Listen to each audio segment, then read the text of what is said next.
नमस्कार दोस्तों, आप सभी को माता काली और बाबा भैरवनाथ का बहुत बहुत प्यार और आशीर्वाद। आज मैं आपके लिए एक बहुत ही महत्वपूर्ण वीडियो लेकर के आई हूँ, जिसमें मैं आपको बताऊंगी कि अधिकतर लोगों की सवारियां खुलकर क्यों नहीं आती और कुछ लोगों की सवारी आकर के रुक जाती है, उसका क्या कारण होता है और सवारी खुलकर क्यों नहीं आती है, वही मैं आपको यहाँ पर बताऊंगी। क्योंकि बहुत से बच्चे हमको कमेंट करते हैं, जो मेरे सब्सक्राइबर हैं वो मेरे को कमेंट करते हैं कि भाई दीदी, हमें जो सवारी आती थी वो सवारी आ तो रही है, लेकिन हमको ये समझ में नहीं आ रहा कि हम वो खुलकर बोल रहे हैं, क्या वो हम बोल रहे हैं या सवारी बोल रही है।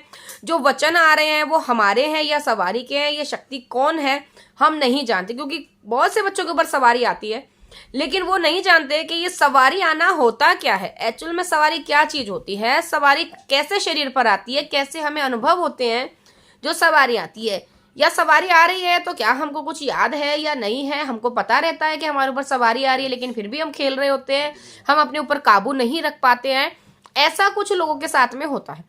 तो उन्हीं लोगों के लिए आज मेरी ये वीडियो है, तो वीडियो को अंत तक जरूर देखें, स्किप बिल्कुल भी ना करें, ताकि कोई भी महत्वपूर्ण जानकारी आपसे छूट ना पाए।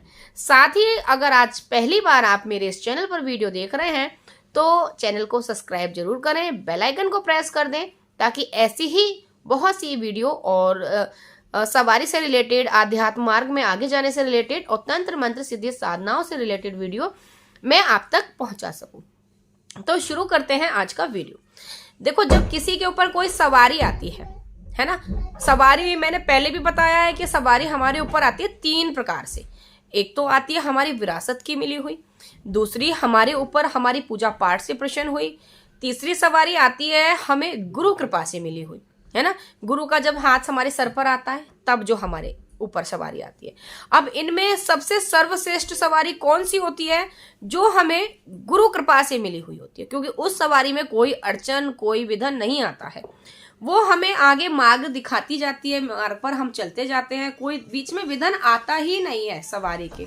ठीक है, तो जब भी सवारी हमारे ऊपर आती है, तो जब हमारे ऊपर सवारी हमारी पूजा पाठ से प्रसन्न होकर के आती है, वो सवारी किसी बंधन में नहीं होती, वो सवारी किसी के वचनों में नहीं बंधी हुई है, वो सवारी किसी कृपा जो मिली है वो हमारी खुद की कृपा से मिली है, वो हमें सवारी दान में नहीं मिली हुई है। तो वो सवारी के जो हमें अनुभव होते हैं वो हमको पता रहते हैं, वो सवारी हमें महसूस होती है कि हमारे ऊपर सवारी खेल रही है। कुछ हम वचन भी करते हैं उस समय पर, लेकिन वो वचन हमको पता रहते हैं। अब वहीं हमें कंफ्यूजन हो जाता है कि भाई ये सवारी जो हम खेल रहे हैं या हमने बोला है या कोई सवारी बोल रही है, ये हमको नहीं पता रहता है। उसका कारण क्या होता है? क्योंकि वो सवारी किसी वचन में नहीं बंधी हुई है।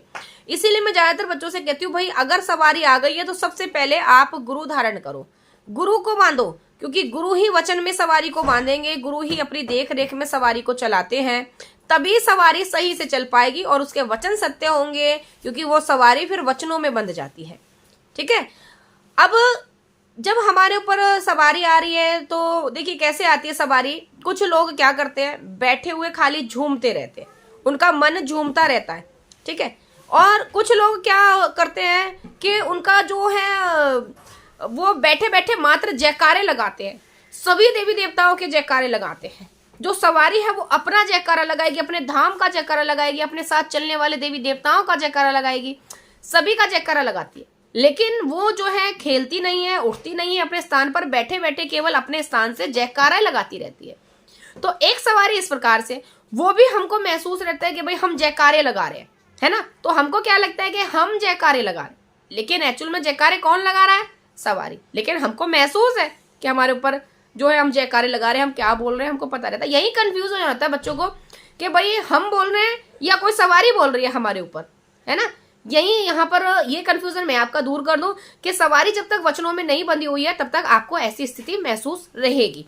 ठीक है, ऐसा आपको फील रहेगा कि हम बोल रहे हैं, लेकिन एक्चुअली में वो बोल सवारी रही है, तभी जो है वचन, क्योंकि हमें उस चीज का ध्यान रहता है, तो वो सवारी वचन में नहीं है। इसीलिए कई बार क्या होता है, वचन झूठे पड़ जाते हैं, बिना गुरु की सवारी के वचन झूठे पड़ जाते हैं, यही कारण होता है। ठीक है, अब अगली बात क्या है कि जैसे बहुत सी सवारी तो क्या करती हैं, बहुत तेजी से झूमती हैं, बहुत सी विकराल स्वरूप लेती हैं, तांडव करती हैं, है ना। तो वो सवारियां और जो गुरु कृपा द्वारा सवारी है, गुरु कृपा की जो सवारी होती है वो कुछ वचनों में बंधी हुई है तो वो अपनी मर्यादा में रहती हैं। और जो सवारी किसी वचन में नहीं बंधी हुई है, भाई पूजा पाठ से प्रसन्न हो गई है या कुल से मिल गई है, उनके पीछे कोई शक्ति नहीं है, तब तक वो अपनी मर्जी से चल रही है, अपनी मर्जी से, वो हमारे मन से चल रही है, ठीक है। तो वो सवारी जैसे मर्जी वैसे तांडव रचती हैं, खूब खेलती हैं। और सवारी खुलती कब है ये जान लीजिए। यहाँ पर सवारी शरीर पर आती तो है, लेकिन कैसे जाने कि ये सवारी हमारी खुली हुई है। तो यहाँ पर अब ये बहुत ही महत्वपूर्ण पॉइंट है, यहाँ पर नोट करिए, क्योंकि बहुत से लोग कहते हैं, पूछें कि भाई सवारी खुली है, तो बोलते हैं हाँ भाई सवारी खुली है, हमारी सवारी खूब खेलती है। तो ये सवारी का खेलना ही सवारी खुलना नहीं है। सवारी अगर शरीर पर आई है, अगर वो आपसे वार्तालाप नहीं कर रही है, तो वो सवारी नहीं खुली हुई है, ठीक है। अगर सवारी आपसे आकर के बात कर रही है, वो सवारी मानी जाती है कि भाई सवारी खुली है। वो सवारी वचन ले रही है तो कहते हैं भाई हाँ सवारी खुली है। अगर सवारी आ रही है, सिर्फ झूम रही है, नाच रही है, खेल रही है, वो सवारी खुलना नहीं होता। वो तो सिर्फ और सिर्फ सवारी झूम रही है।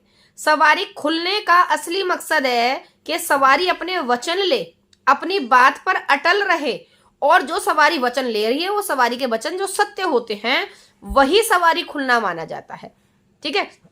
क्योंकि अगर सवारी आई और उसने कोई काम नहीं करा, मात्र झूमी है, खेली है और चली गई, तो कैसे काम चलेगा। अभी बहुत से लोगों की सवारी रुक भी जाती, तो वो रुकती कैसे ये जान लीजिए।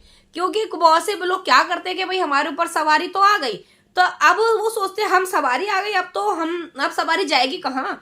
तो वो अपनी जो पूजा पाठ है वो रोक देते हैं, जो वो क्रियाएं करते थे वो रोक देते हैं, क्योंकि मेहनत कर ली भाई, सवारी प्राप्त करनी थी, सवारी प्राप्त हो गई, अब क्या है, मेहनत करने से क्या फायदा।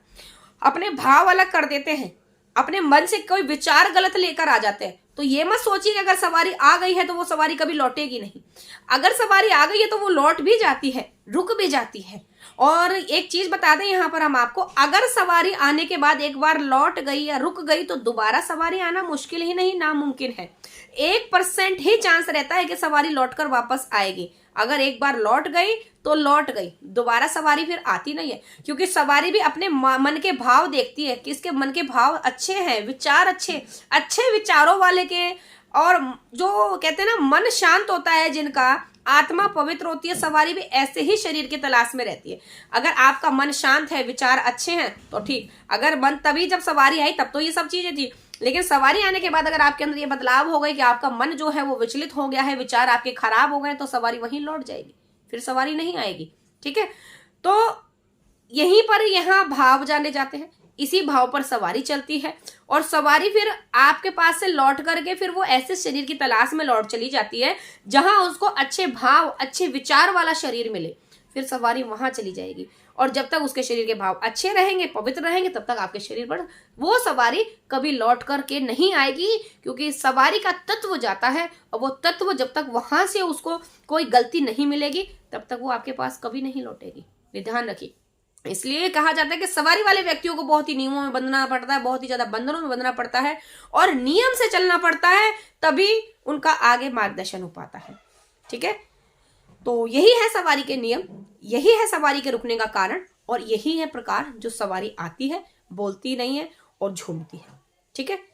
तो मेरा वीडियो अच्छा लगा हो तो वीडियो को लाइक जरूर कर दें, शेयर कर दें, ताकि और भी ऐसे माँ के भक्तों के पास में वीडियो पहुंच सके जिन पर सवारी आती है, बोलती नहीं है, खुलती नहीं है, झूमती है, और उनको सवारी का मतलब नहीं पता है कि हम बोल रहे हैं या सवारी बोल रहे हैं।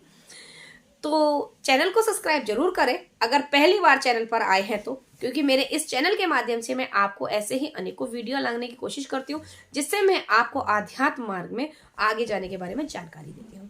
तो मिलते हैं आपसे ऐसे ही नेक्स्ट वीडियो में और अधिक जानकारी के साथ। तब तक के लिए सभी को जय मां काली, हर हर महादेव।